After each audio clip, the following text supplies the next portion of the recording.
بسم الله الرحمن الرحیم اللهم صل علی سیدنا محمد وعلی آل سیدنا محمد وبارک وسلم۔ اسلامی آداب کا سلسلہ جاری تھا۔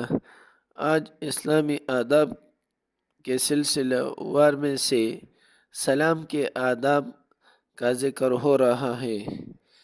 سلام فرمایا سید الانبیاء صلی اللہ علیہ وسلم نے کہ اللہ جل شانہ سے سب سے زیادہ قریب وہ شخص ہے جو دوسرے کا انتظار کیے بغیر خود سلام میں فعل کرے۔ نمبر 2، اسلام کا بہترین کام یہ ہے کہ حاجت مندوں کو کھانا کھلاؤ۔ نمبر 3، اور ہر مسلمان کو سلام کرو اور جان پہچان ہو یا نہ ہو۔ نمبر 4، بات